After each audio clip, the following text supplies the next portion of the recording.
বঙ্গবন্ধু শেখ মুজিবুর রহমান সাহেব তিনি একজন রাজনীতিবিদ ছিলেন, এটা আপনি স্বীকার করেন কিনা? রাজনীতিবিদ ছিলেন না? জিয়াউর রহমান সাহেব রাজনীতিবিদ ছিলেন, এটা আপনি স্বীকার করেন কিনা? এরশাদ সাহেব তিনি একজন রাজনীতিবিদ ছিলেন, এটা আপনি স্বীকার করেন কিনা? রাজনীতিবিদ না ওনারা? খালেদা জিয়া একজন রাজনীতিবিদ, এটা আপনি স্বীকার করেন কিনা? মাননীয় প্রধানমন্ত্রী তিনি একজন রাজনীতিবিদ, এটা আপনি স্বীকার করেন কিনা? কি কারণে ওনাদেরকে রাজনীতিবিদ বলেন, বলেন তো দেখি? কি কারণে? কি ওনাদের গায়ে কি লেখা আছে উনি রাজনীতিবিদ? রাষ্ট্র চালায় তো। শেখ মুজিবুর রহমান সাহেব রাজনীতিবিদ, রাষ্ট্র চালিয়েছে। জিয়াউর রহমান সাহেব রাজনীতিবিদ, রাষ্ট্র চালিয়েছে।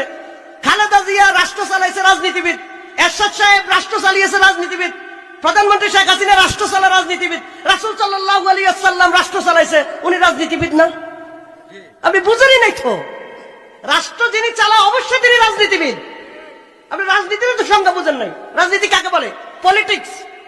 পলিটিক্যাল সায়েন্সের আপনি সংজ্ঞা পড়বেন। Politics means power. There is politics, where there is politics there is power. Politics বলা হয় শক্তিকে। এটা হলো এমন একটা জিনিস যেখানেই রাজনীতি থাকবে সেখানেই শক্তি থাকবে। রাজনীতিটা শক্তির মাধ্যমে পরিচালিত হয়। শক্তি যদি না থাকে কার কথারে কে মূল্য দিবে? এই জন্য রাসূল সাল্লাল্লাহু আলাইহি ওয়াসাল্লাম যে সমাজে পরিচালিয়েছেন, এটা কি শক্তি ছাড়া নাকি শক্তি সহ? শক্তি সহ। এই জন্য ইসলামের মধ্যে রাজনীতি আছে। ইসলামের মধ্যে রাজনীতি আছে এবং ইসলামের রাজনীতি ব্যক্তিগতভাবে সবার জন্য সারাক্ষণ রাজনীতিটা ফরজ না হলো মুসলিম উম্মার জন্য একটা অংশের জন্য রাজনীতি করা অবশ্যই ফরজ। টোটাল মুসলিম উম্মাহ যদি শতভাগ রাজনীতি থেকে যদি মুক্ত হয়, গোটা বিশ্ব মুসলমান আল্লাহর দরবারে আসামি হবে, আসামি হবে।